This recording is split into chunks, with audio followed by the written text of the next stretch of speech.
Good afternoon, everyone, and welcome to our seventh session of the Guarini School of Business Summer Speaker Series. Thank you so much to Professor Kimberley Norsworthy for putting together today's presentation and sharing with our audience some of the professional analysis on the very complex situation we have encountered this year in both the United States and also on a global scale. When discussing the possibilities for discussion topics that are both timely, relevant, and aligned with our broader society and culture at this moment, Kimberley came up with today's presentation called A Pandemic, Then Protests, Authentic Messaging in Unprecedented Times. Professor Kimberley Norsworthy has a unique lens to view the strong social movements that have accelerated in recent months as a strategic communications professional. She has a proven track record of developing public relations initiatives that maximize brand potential and help companies grow. She's a specialist in internal and external communication, media relations, crisis management, project management, and writing for varied audiences. Throughout her career, she has worked with award-winning clients in the music, publishing, nonprofit, and technology industries at companies including Rogers & Cowan, Interscope Records, and Sony Music. Kimberley has 2 decades of national experience promoting and protecting brand images through the media and providing strategies and communications that stimulate market influence. She is principal of Worth Inc. Public Relations and Media Strategies and is a longtime dedicated adjunct professor at St. Peter's University in the areas of business communications, public relations, branding, and media. Additionally, her writing was recently featured in a faith and sports series published by ESPN's The Undefeated, a series which was a finalist for Best Online Journalism as rated by the Society for Professional Journalists. We are so grateful to have you as a faculty member guiding our students, and we're so happy to have you here today leading today's important discussion. So Kimberley, thanks again, and I'd like to hand it over to you. Okay, great. Thank you. Thank you so much, Mary Kate, and thank you everyone who is joining in for this talk today. As Mary Kate mentioned, I've been doing PR and strategic communications for more than 20 years, but whenever I am the one that's at the forefront giving instructions or giving the speech or giving the talk, I am a nervous wreck, and I equally am a nervous wreck right now. So I appreciate all of you all for being here, and I hope that the information is valuable for you.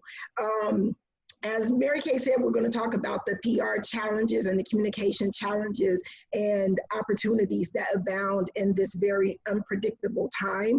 PR has been my passion. I've been doing it professionally for more than 20 years, and it's been my passion since I took an introduction to public relations course in my undergraduate studies. And it's been my profession since the late 90s when I took a job at the record label Def Jam in New York City. And over this time, I've seen and managed numerous crisis communication matters, but nothing really has been so all-consuming and disruptive and even fascinating as the crisis that we find ourselves in today. And I'm really excited to talk a little bit about how personal and corporate brands are navigating these times. I'm going to take a second to share my screen.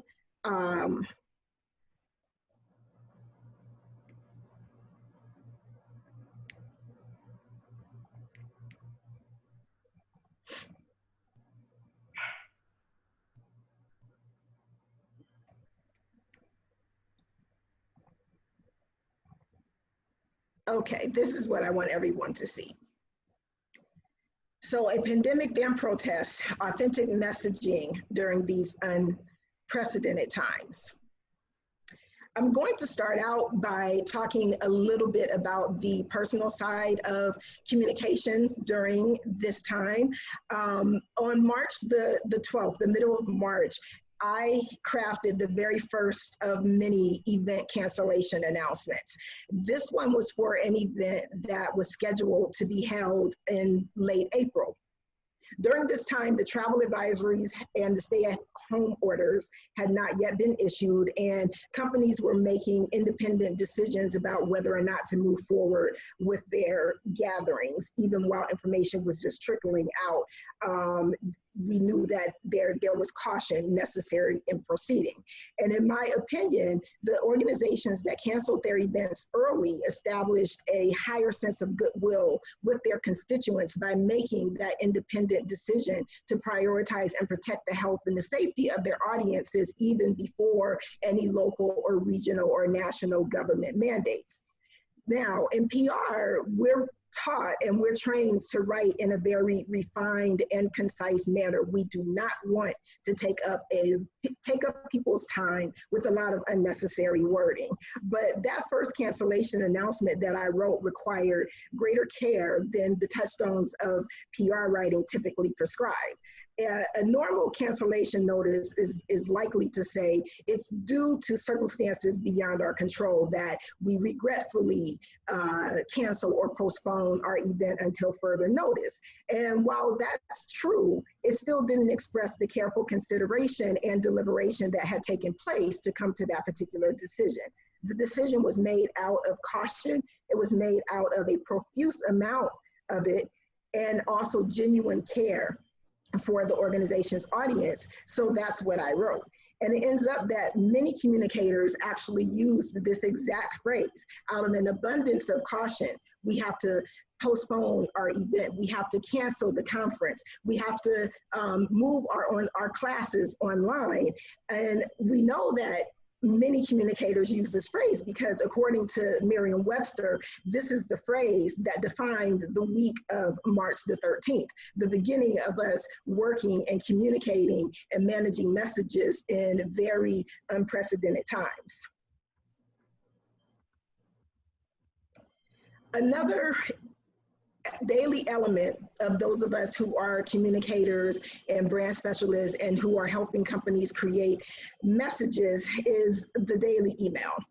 And how to best send emails to journalists and partners is an ongoing conversation among PR people. Is actually an ongoing debate. How conversational do we need to be? How concise is too concise? Our relationships in public relations and communications thrive. Our mission and our professions in PR and communications thrive on relationships. And with so much of our communication being electronic, honoring these relationships through technology is often extremely tricky. On the receiving end, also, everybody has a different preference. Some want us to get right to the point, and others really do prefer a nice greeting. However, in the midst of the crisis that we find ourselves in, there's no longer room for debate. If there's an email that has to be sent, it's extremely important to express human concern and care before anything else. We have to communicate authentically as human beings first. During the first couple of months, it was difficult for a lot of PR people to continue reaching out to journalists and continue pitching, particularly if their organizations or their clients didn't have a service orientation that benefited the public. It seemed unnecessary, it seemed extraneous that one would have to reach out during this time to pitch about swimwear, for instance. So it was a lot to take into mind, a lot to consider, but still everybody had a job to do, and the circumstances under which these jobs were being done had changed drastically. So many people begin their emails with, "I hope you are well." And I actually hope that nobody on this call is one of those people. If you are, I'm going to reserve comment, but I'll talk to you later. I hope you are well. Standard greeting for emails, but it no longer suffices. So more heartfelt greetings became the norm and are becoming the norm during this time of crisis. And at minimum, we need to express our shared concern for the person or the people that we're communicating with. My emails during the beginning of this crisis typically started by saying that I hoped that the person and their family was safe and healthy. And it's a sentiment that I genuinely mean, and I genuinely mean, and I do continue to start my emails with a very heartfelt message. The same care has to be taken with how we end our emails. And there's one that a PR professional in New York shared that in a group that I'm in that I totally fell in love with.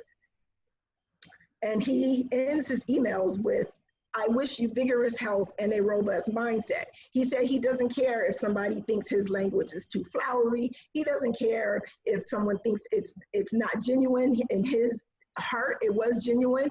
And, you know, this was a group forum that I was in where we were talking about this exact thing. How are we communicating with people on a basic human level, and really throwing the rules out of the window and communicating authentically as people first. That's where the authentic messaging for any of these companies and any of these brands actually begin.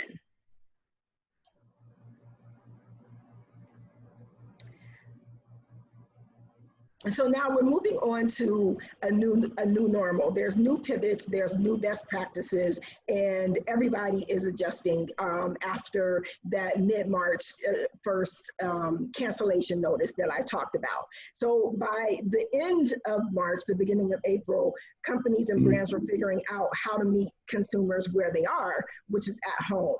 Many rose to the occasion with genius flair, and they provided social distancing and safe at home messages that were creative and that connected to their brand influence and ethos at the same time. Others turned their communication marketing messages to provide service and information that allowed for consumers to have a sense of comfort and a sense of normalcy while at home, while also keeping their brand top of mind. Some of the brands that did this well were in the travel and tourism industry, where hotels, for instance, in their weekly newsletters that were genuinely typically about sales and offers for long weekend stays and things of that nature, the hotels are now sending out newsletters that have recipes from their in-house chefs so that you can experience the lifestyle away while you're at home. They had recipes for cocktails. They had virtual walks on the beach and things of that nature that provided still, like I said, a sense of comfort, a sense of normalcy, allowing people to virtually do what they would normally be doing this time of the year, and also a sense of entertainment. As it relates to entertainment, the recording industry and artists and entertainers who could no longer perform their live concerts because everything was canceled used technology to give fans around the world a front row seat from their living rooms. And we had front row seats to amazing concerts, and there are still front row seats for amazing concerts that are going to go on through the end of the year. Everybody from the New York Philharmonic and Yo-Yo Ma to Chris Martin, hey Chris, here on my left, of Coldplay, to Robin Wilson of the Gin Blossoms, Erykah Badu, Keith Urban, John Legend, hey John there on my right. All of these artists and many, many more in between have done online concerts. And it's been a great way for them to stay connected to fans, also provide comforting messages about the time that we're living in and encouraging everybody that we're going to get through this together. And it also established a sense of goodwill at the same time. Many of these artists, it was interesting to discover that many of these artists, even if they did not have new music out, experienced an increase in sales in their catalog, basically by way of discovering and amassing a whole new set of fans because the whole world is at home and logging on, or existing fans being introduced to older material that perhaps they weren't yet familiar with. And I'll also mention that conferences have gone online, and the conferences that have gone online have also reported that their registrations were sometimes triple what they were when they would normally have the conferences in person.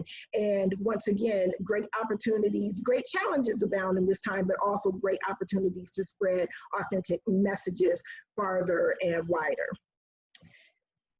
And we can't talk about virtual performances and virtual experiences without talking about the MVP of quarantine. At the end of the year, you all are going to see this man's name in all of the wrap-up reports about this unpredictable and unstable year, an unprecedented year that we had. This DJ, who many people before the quarantine happened didn't know his name unless you were a fan of DJs or a lifelong fan of hip hop. So DJ D-Nice, he is the MVP of authentic messaging during quarantine.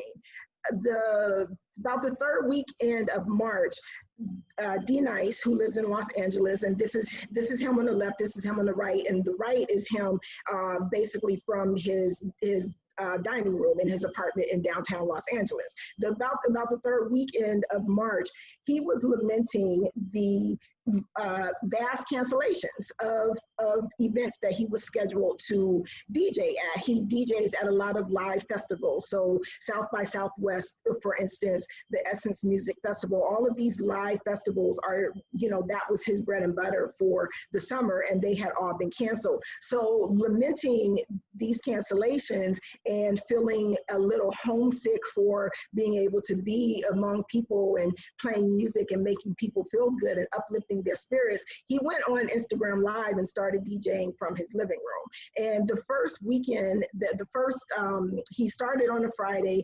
On that Friday night, he had about 200 people in his live.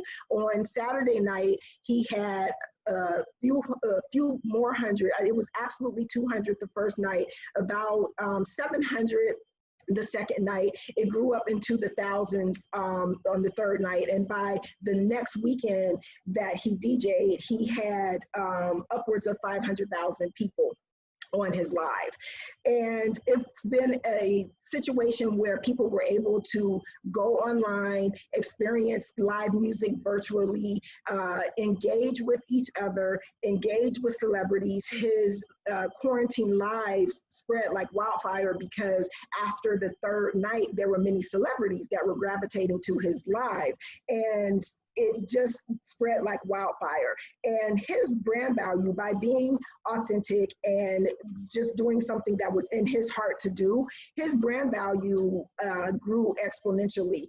When he first started, that first night when there were 200 people on his live, D-Nice had about 200,000 followers. So it makes sense that about 10% of his followers came on to his live, which is about normal. By the third night, when he had thousands of people on his live, his actual followers of his Instagram account had grown to 1 million. And right now, I checked his Instagram account before coming onto this presentation, his Instagram followers are at 2.4 million. So just by being authentic and true to who he was, a personal brand whose ethos is inspiring people, uplifting people, bringing joy into people, and making the pivot to figure out how to do it virtually, or just doing it virtually because he wanted to. He didn't know how many people would follow along. He really did extend and expand his brand value.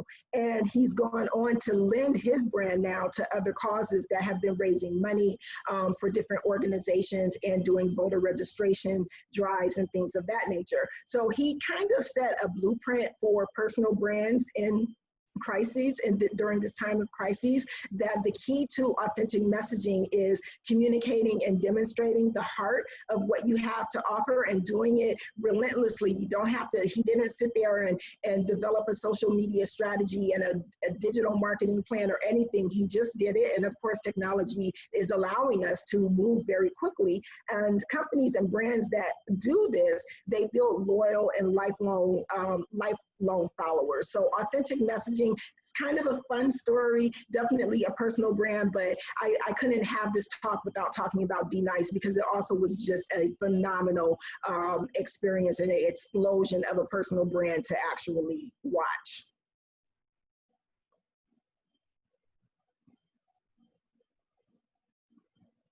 So what we're finding during this time is that, of course, with us being in a new virtual environment, there's been a 47% increase in data usage overall, from streaming to social media usage and our meeting tools, etc. And these are some statistics from PC Magazine that they released very recently. There's been a 27% increase in daily traffic on Facebook, a 2,900% growth in Zoom. There's no surprise there since December 2019. And Microsoft had set a record for having 2.7 billion minutes in team meetings on one single day. So the virtual reality is part of our new norm, and everybody, whatever it is that we have to do, whether it's work, whether it's entertainment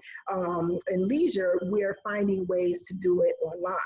And with more people being online, there's certainly more of an opportunity to creatively engage and connect, which is what we see and saw from the D-Nice story. But there's also challenges, because with more people online and more people able to see your messages or see a company's messages, the positive reception is going to be fast, and it's going to grow by leaps and bounds, and you'll be you'll go viral, and your brand exposure will increase, and your brand value will increase. But with the negative reception, there's also this that these critiques fly very, very fast in an online, in a virtual environment. So the challenge is, or the risk is, that if the message is inauthentic, the critique is going to be fast, the critique is going to be colossal and potentially devastating to a brand. So there's challenges and there's opportunities with the increase in data usage.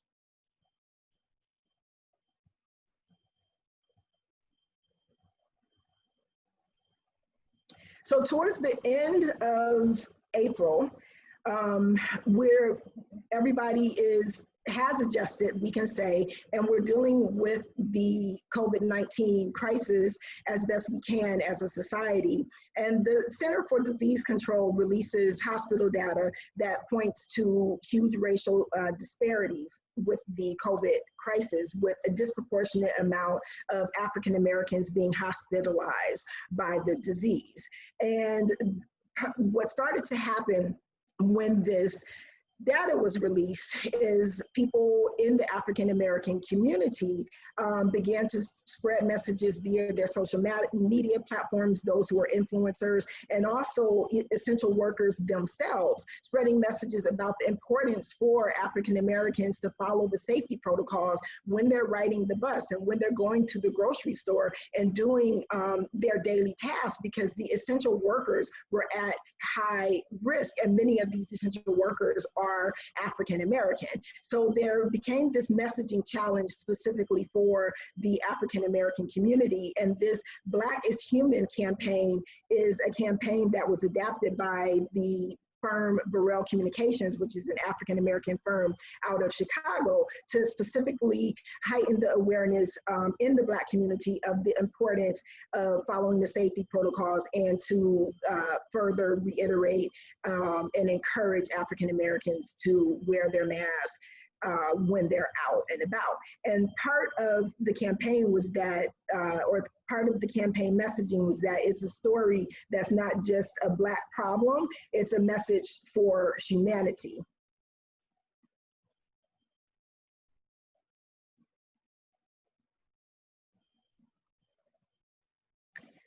Shortly thereafter, we moved into another realm with our crisis, and our crisis became a dual crisis. Some writers are calling it a twin crisis, when two things happened. At the beginning of May, we first were beginning to have protests around how the murder of Ahmaud Arbery was being handled in Georgia. And 3 weeks later, George Floyd was killed at the hands of a police officer in Minneapolis. And as we've already seen, there's a significant increase of people that are online. So the George Floyd incident is one that was collectively seen, collectively traumatizing, and it resulted in a collective worldwide outcry that was staggering. And the communication challenge then became, and has become, how organizations will embrace and reiterate this message that we saw a few slides back, that Black is human, and also take it a step further to communicate and acknowledge that Black lives matter, while we're still in the midst, obviously, of a pandemic.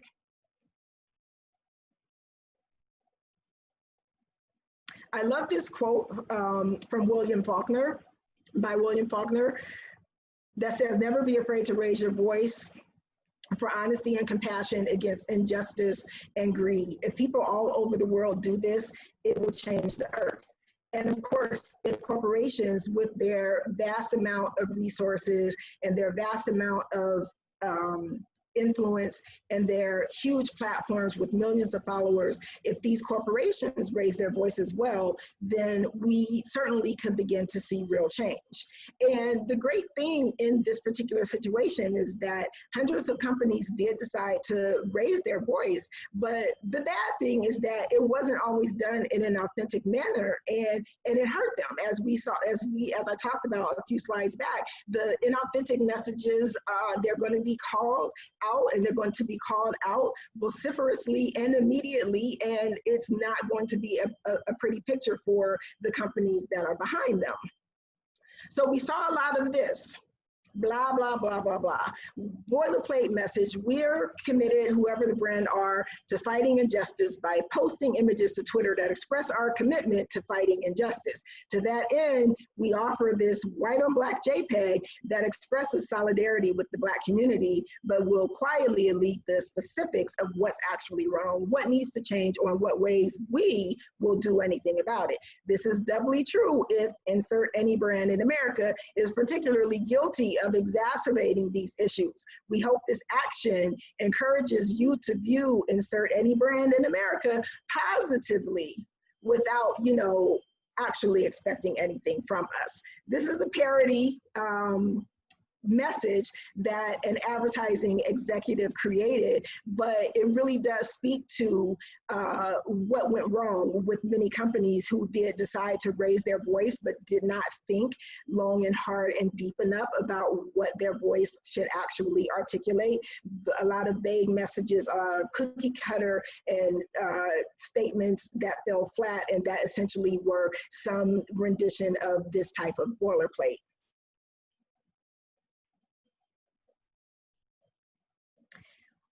A recent study in the Harvard Business Review revealed that consumers and other stakeholders want companies that see social good as a necessity and not just as a marketing strategy. And these companies that went with the boilerplate messages were acting out the marketing strategy. They felt that they needed to jump on the bandwagon and have their voices in the mix, so to speak, but they obviously were not coming from the perspective of social good as a necessary requirement of a company. Another piece of research from Porter Novelli, the PR agency Porter Novelli, revealed that 71% of US consumers believe that companies have more responsibility now more than ever, to address social justice issues. And that same report indicated that 56% of US consumers say that companies who don't talk about social justice issues in their marketing or their communications are out of touch. So there are ways to do this, and what we saw from some of the messages that didn't fall flat, there are ways to talk about social justice and do it in an authentic authentic way that does resonate with consumers. And some of these takeaways from the companies that did get it right include a message taking a bold stand, a bold and a specific stand, naming the bad actor, naming that the company is speaking out against racism or speaking out against discrimination, speaking out against injustice and not using vague terminology, expressing vulnerability where necessary. And I think that this is extremely important and really spoke loudly to me with some of the messages that I saw and took note of, because some companies will have to admit that they're just now waking up to the fact that this is a problem and that perhaps they have been part of the problem. But if you can just admit that you may have gotten it wrong in the past, but we know now, we see now, we're we're awakened now and we want to be a part of change, that is not a statement that's going to be crucified by social media or crucified by consumers. And so a lot of companies had to do their own ethical soul searching, and they had to figure out a way to begin to address how they've been operating up until this point while communicating what they plan to do moving forward. And the third key aspect that stood out to me on that note actually is that the authentic message, it really should precede tangible action and announce what the company is going to do to create change. So yes, stand in solidarity and be appalled by what is happening to Black people in this country, but also state how you plan to step up and how you plan to be an instigator for change. So those are three key criteria of authentic messaging, particularly when companies are speaking out about social issues. And these are ways that companies, when they apply this particular criteria, they can get it right. And one company that did get it right is the athletic or athleisure wear company Lululemon. And this is a picture of what they posted on their Instagram. This matters, so we're speaking up. And they went further to talk about what I just mentioned. They didn't always get it right. They didn't know that they had a right to speak up. They didn't know that anybody wanted to hear what this expensive athleisure wear company has to say about racial matters. They understand and they acknowledge their privilege. And then they spoke to the heart. They wanted their consumers, they wanted the African-American community, African-American consumers in particular, to know that they're not indifferent, though they may have been quiet over the years. And then they backed up their statement with the announcement of this 100,000 donation. And this particular statement and this announcement and donation was followed by additional donations that this company made to organizations in Minneapolis, as well as to the NAACP, and I believe the other national organization was Color of Change, that they donated to. So this statement really does kind of give us a blueprint for what an authentic message can look like during the time of crisis that we are in.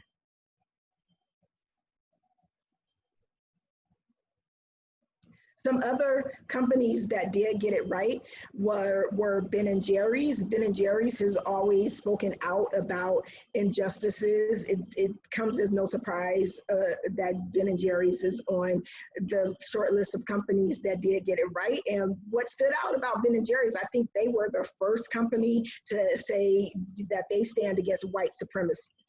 So when we talk about being specific, they had a laser specificity to the stand that they were taking, and it was an authentic message that is consistent with how Ben & Jerry's operates as on a regular basis. The cosmetic company Glossier had bold statements. Netflix had bold and specific statements, and also created some funds for content creators of color. And again, Netflix, this was not a shoot in the dark or a knee-jerk reaction. Netflix has always been embracing of communities of color as far as content and as far as their platform. So it's not a surprise also that they delivered an authentic message. Nike, who sometimes has gotten it wrong and who has been under fire for injustices of their own in the past, Nike also sent out a good statement, authentic statement, as did Sephora, and Sephora's statement was backed up by the action of committing to shelving, committing to having more cosmetic brands, hair, skin, and beauty brands by people of color stocked in their stores. Some companies, further companies that kind of got it wrong, that had some misses, some casualties that are out there. Amazon put out a statement and was immediately called to the carpet for the role that they play in facial recognition technology that they sell to law enforcement officials around the country. L'Oreal put out a statement and was immediately vilified for firing a spokesperson of color only 3 years ago, when that spokesperson of color spoke out about racism.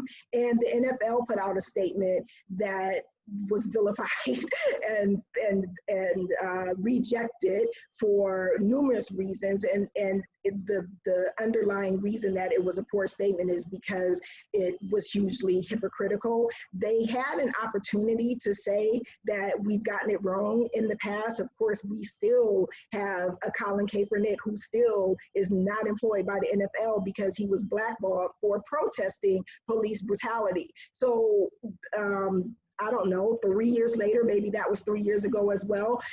Now the NFL wants to jump on the bandwagon, but they did so with no skill, did not acknowledge prior wrongdoing, and their statement fell flat and was rejected, and their brand value, if it could go any lower, is lower than when we started with this crisis.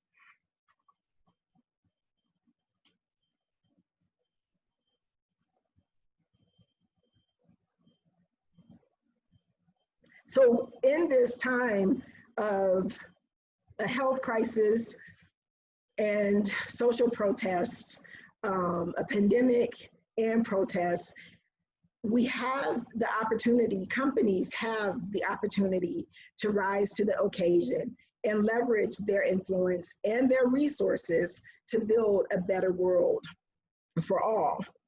Authentic messaging builds brand strength. Through this pandemic and the protests, the companies that have led instead of jumping on a bandwagon, the companies that made statements connected to concrete action, and those that provided a sense of comfort and community and hope during a time of deep unrest are the ones that are scoring the highest on the consumer trust barometer. Regardless of a company's product or services, every company is in the community relations business right now and has been for the past 5 months. And so how these companies are managing this new paradigm will have an effect on their public perception and probably on their bottom line for many years to come. And I thank you kindly for being here this afternoon to share some of what I learned and what I've been able to share about this subject of pandemic, then protests, authentic messaging in unprecedented times. Thank you for coming to my Guarini speaker series talk. That was wonderful. Thank you so much, Kimberly. Much appreciated. Thank you. Everyone, if you have a question, feel free to use the digital hand raising feature, or you can also unmute yourself. Bridget did have a question, Kimberly, about the increase in the use of Facebook Live during the pandemic, live streaming. Yes. Do you have any thoughts on that? I know live streaming in general has kind of skyrocketed, and I like the examples that you shared at the beginning of that as well. Yeah. Any knowledge specifically about increased use of Facebook Live?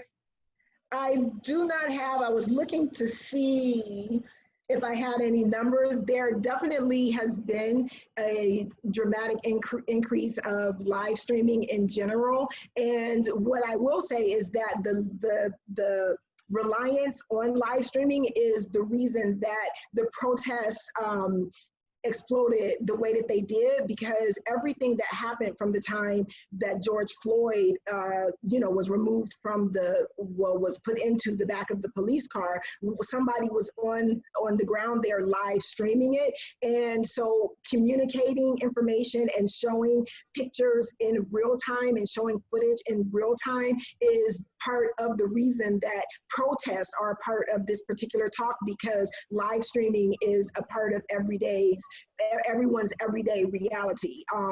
So I don't unfortunately have the statistics for use, and what I will also share is that churches, while the churches, sometime late March, there were no gatherings larger than 50 people, or it might have been 25 people in the beginning. So all of the churches went online, and many of them Facebook Live their church services. They are not doing Zoom where you have to log in and check in or get a special link or anything. So church services around the world are happening via Facebook Live as well. Thank you. Ray has his hand up, and then I think Bill might have a question. Go ahead, Ray. Hi, Kimberly. Well done, as always. You're articulate and your message is right on. Thank you, Ray. And thanks also for the specific examples that you gave, because that was going to be one of the questions of companies that got it right. Here's the dilemma, though. I mean, and I think interesting that, at least a couple of those companies that you that you mentioned are consumer packaged goods, and therefore, market and sell to a very wide audience. The dilemma, right? The dilemma is that there is not universal opinion in the United States about the tragedy of George Floyd, nor about the Black Lives Matter movement. You may have seen an excellent op-ed piece in yesterday's Times entitled "Racism Makes a Liar of God," and this opinion writer pointed out, even within an institution like the Catholic Church, there's not uniformity of opinion that, in fact, the Black Lives Matter movement is correct or virtuous. In fact, the Archbishop of Spokane, Washington, has come out and said that it's antithetical to Catholic social justice teaching. We know that about 36% of the American electorate think that the gentleman in the White House is a great guy. So, given that that is the case, and a company that markets to the mass audience potentially risks alienating a quarter, a third of its potential audience, how does an enlightened company that wants to do the right thing move forward and express authentic messaging, and at the same time avoid alienating people who perceive truth and justice perhaps very differently than you or I?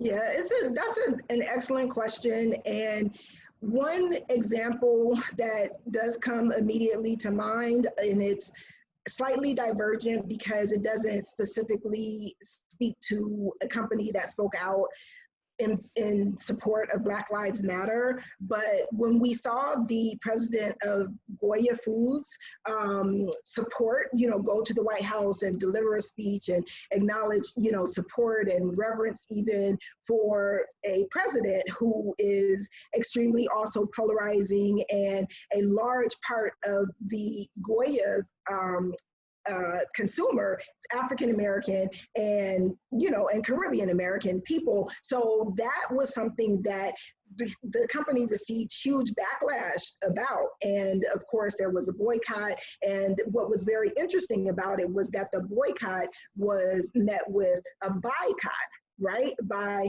people who were consumers of Goya who said, we support what he said. Like, there's nothing wrong with what he said, and we're not going to go against a family-owned business that has been sustaining our household for decades, because he spoke out in favor of this president. And what was more interesting about it, that I think brings me to a concise answer to your question, is the Goya president, he doubled down on his statement. He was interviewed, did not do many, but he did a couple of interviews, and he said that culturally, in his culture, they are raised to respect leadership. And so when he received that invitation to the White House, of course he was going, and he was going to speak positively about the president, because that's what business leaders do, and that's what people in his culture does. His PR person, in an interview that he did with the Wall Street Journal, called the reporter after the fact and said, change that. This is what we do. We're trying to protect, we're trying to protect our people and protect our brands and walk this line that you're speaking of, Ray. Change that. This is the comment that he wants to make.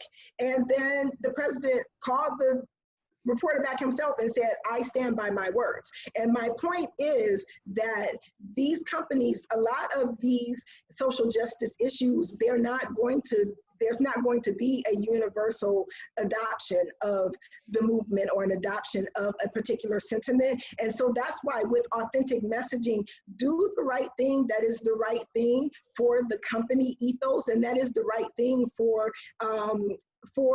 the majority of your consumers, knowing that in doing that, perhaps you're going to alienate some of those consumers. However, if you've been consistent in your business practices and in your communication, if you have a cultural connection, even, which is what I think stands out to me about Goya, to the majority of your consumer base, that alienation is not going to devastate your business, and you will be able to come back from it. But authenticity met with consistency, being consistent with your message, I think is the formula that companies have to think about when they are debating and making these decisions about what do we say and how do we say it, being true to the company ethos while meeting the consumers where they are and speaking to needs and social concerns as best they can.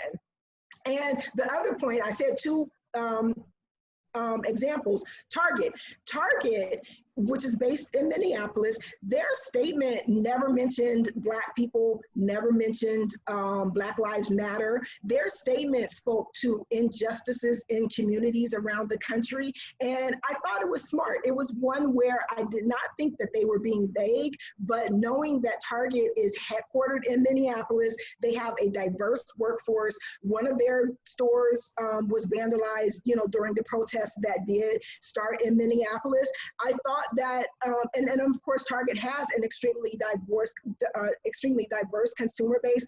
I thought that it was smart of them to say that their heart, I think their statement was something like their heart goes out to communities in suffering around the country, because it spoke to perhaps the reason for the protest, but also the communities that were, being vandalized and being disrupted by the protests, and it never mentioned an ethnicity at all. I think Target did a wonderful job for all the reasons that you said. The Goya episode, I think, will be studied in business schools. Now, look, it's a family-owned company. The guy can do anything he wants. He's not anybody, and I think it's quite different in the case of Goya. And as far as his culture respecting leadership, well, I use him in my leadership class all the time as an example of what not to do in leadership. Okay.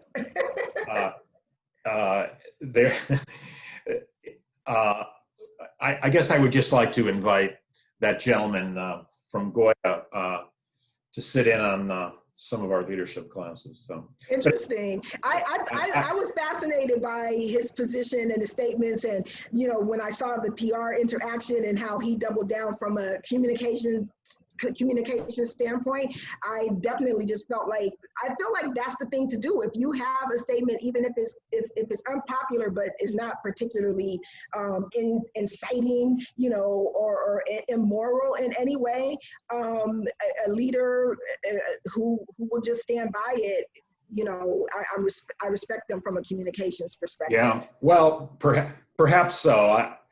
I think it's a real challenge for businesses, particularly when you have the potential of alienating a third or a quarter or 49% of your potential consumer base. I think it's a huge challenge. And yeah, I definitely agree. I think you answered the question well, Kimberly, but still, to me, when you showed that spoof of what the ad agency executive wrote, I can understand why a company might write it that way.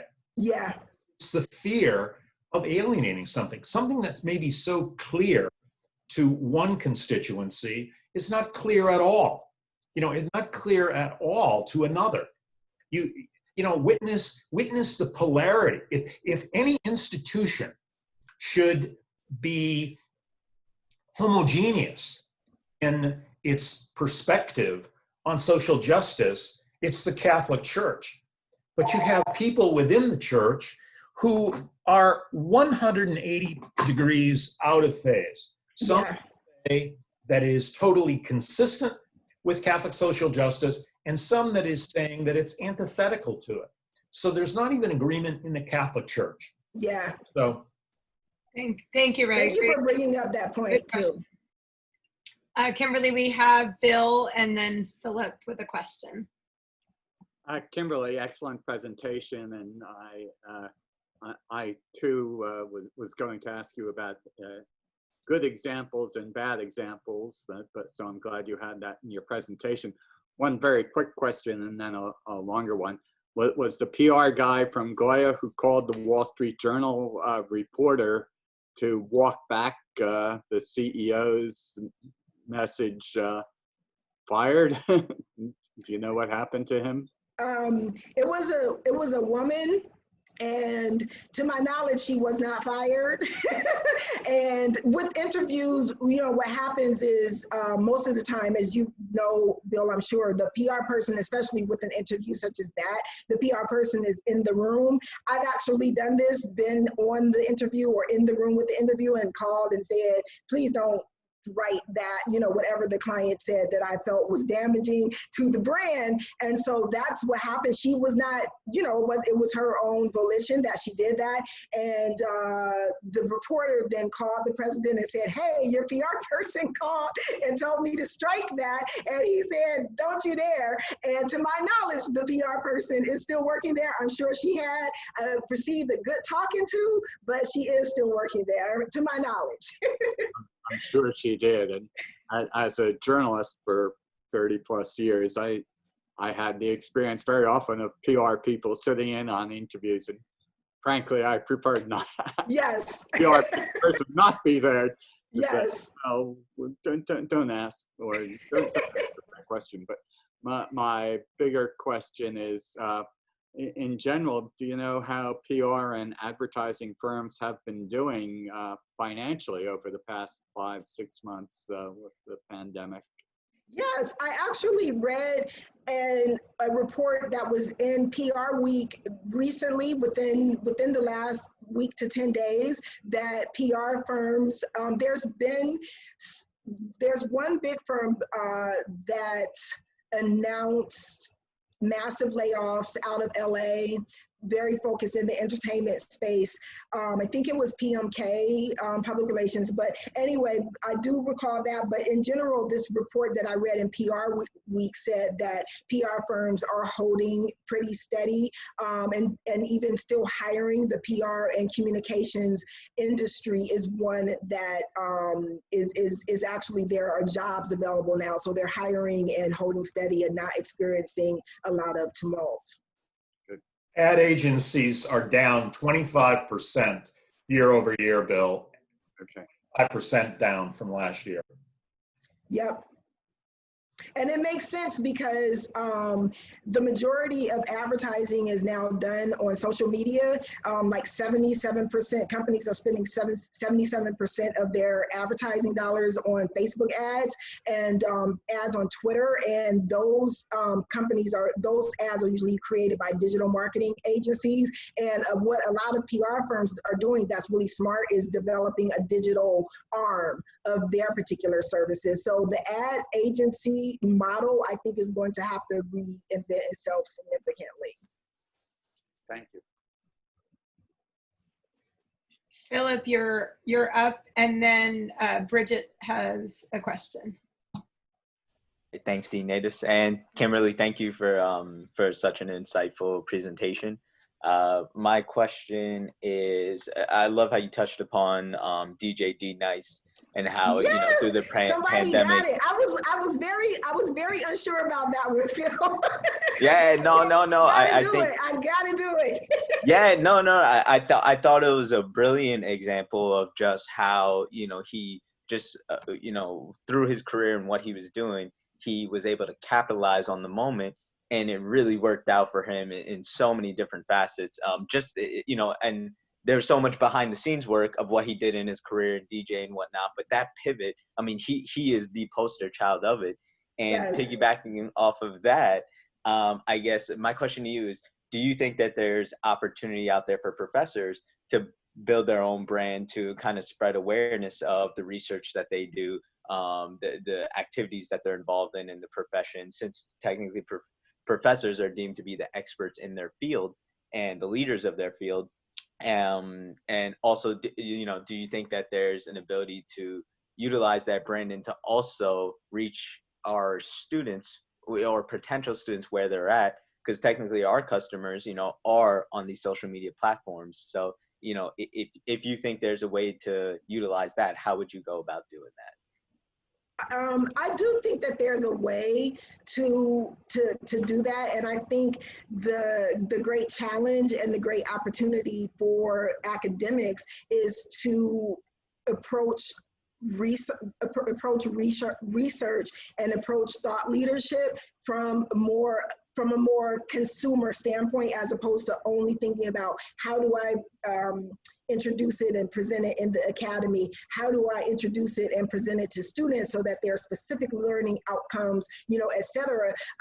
You know, Coursera is another platform that's experiencing a huge spike, a huge heightened amount of registrations for people taking online courses, you know, of all different manner from all these different universities around the country. And so while people are at home and have a lot of downtime, not everybody wants to just be entertained. A lot of us want a balance. And so professors and academicians who can come up with these cool ways, you know, and Philip, I don't know, like if you have a music background or, you know, just some kind of way to marry the thought leadership with maybe something that is very compatible with live streaming or with social media deployment, and putting nuggets, you know, of new research out there and putting quotes about, you know, your subject matter and your thought leadership out there and developing a following like that, I think is absolutely possible. There's a couple of people that I follow, and one of them, she's a professor in Chicago, and she's big into sneakers, you know. So she's a PhD in the sciences, if I'm not mistaken, and she's just big into sneakers. Like, she probably grew up on hip hop like me, and like maybe you, Philip, and like you, Ray, grew up on hip hop. So she's big on sneakers though, and so she marries a lot of her. I actually started following her because of posts that she was doing about sneakers. Yeah. Because I kept saying these sneakers are amazing. Where is she getting them? And she does a nice blend between that and her research and what she's doing in the classroom and things like that. And I'll get her name and I'll send you her page. But the short answer is that I just feel that the opportunities outweigh the challenges. And as we saw with D-Nice, it really is about kind of figuring out where we can fit in with the academic work that we does, who might it benefit, and start packaging it to benefit those people and just keep doing it and let it blossom and grow from there and make adjustments as necessary. But the short answer is yes, absolutely. Like open playing field for all of us.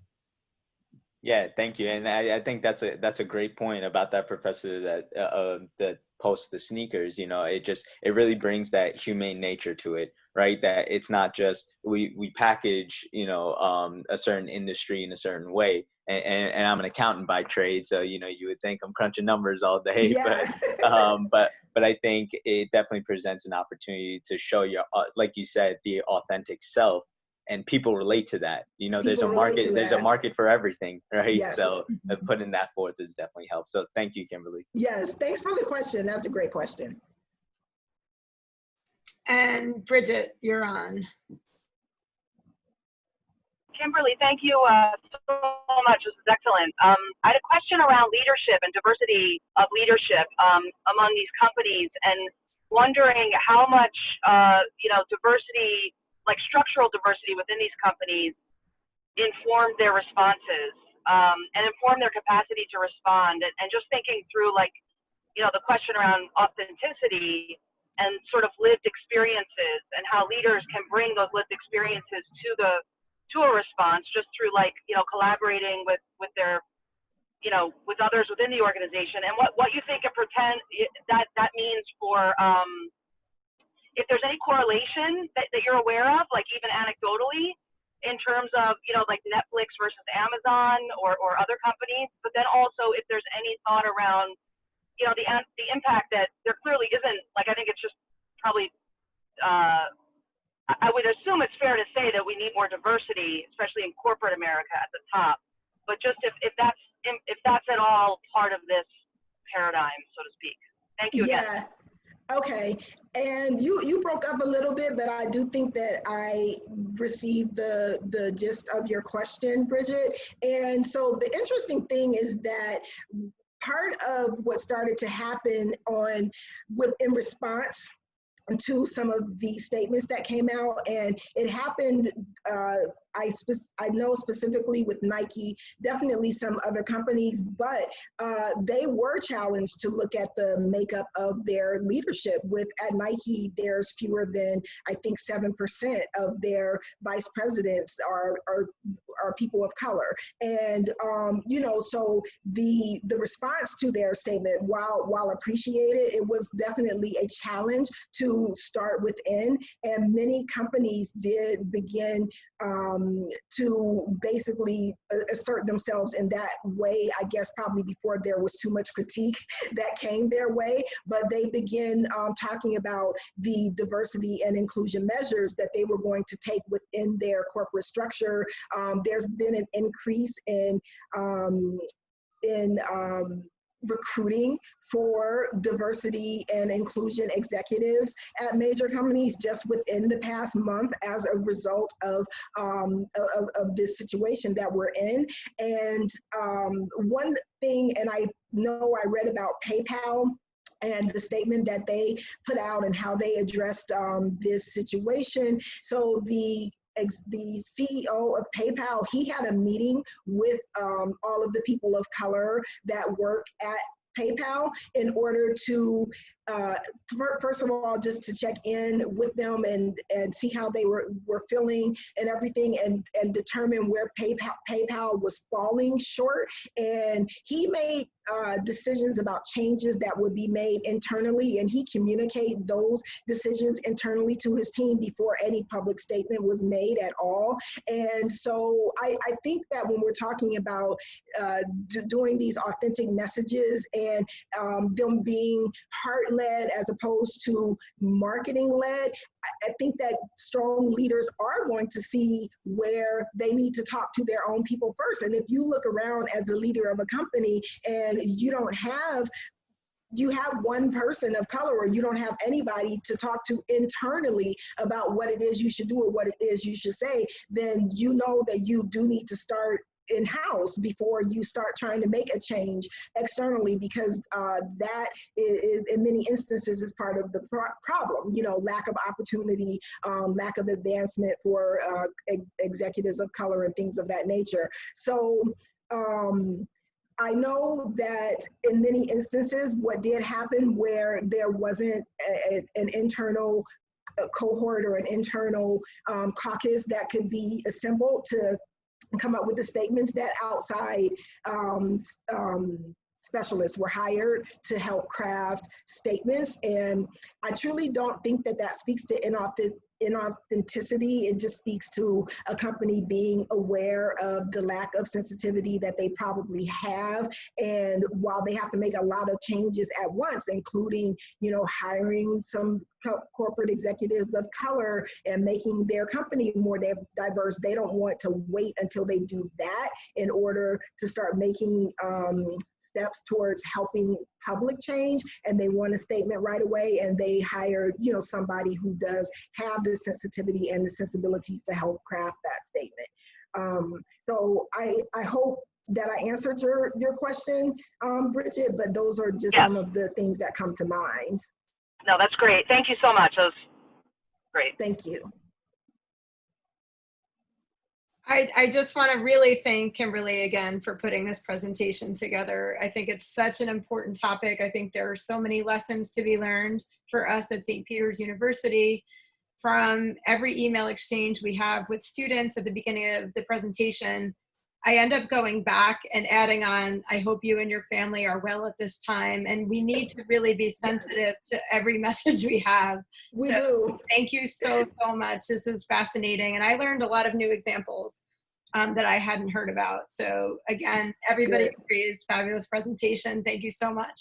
Join us on Thursday at noon for Professor Philip Sukram's presentation on leveraging project management and technological tools so we can be more efficient in the workplace during this difficult time. So thanks again. Thanks everybody for joining us.